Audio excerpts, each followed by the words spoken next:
जय भीम नमो बुद्धाय भावानो बहिणो, कसे आहे तुम्ही? आशा करते की सगळेजण चांगलेच असतील. हे बघा मी काय काम करायले, हे बघा ज्वारी उधळायली बघा. ज्वारीमध्ये लय भुसकट झाले आणि वारं बी लय छान सुटले बघा आज.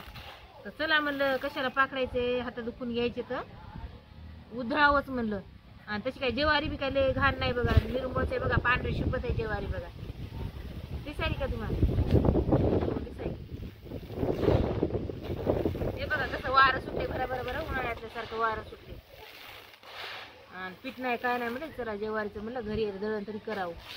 आता काल शेतातले काम बी नाही तर पाऊस पडलाय 7-8 दिवस. तुम्हाला तर माहितीच आहे पाऊस पडलाय किती. तुमच्या इकडे पाऊस पडलाच असेल, जिल्ह्यामध्ये लय पाऊस पडलाय आमच्याकडं. आणि मग सगळं महिला मंडळ घरीच आहे ना, मग इथं तब्येत आहे बरी नाही. आता जरा बरं वाटायले मला, त्यामुळं आता बघा दळण करायले. बघा कसं वारं सुटले.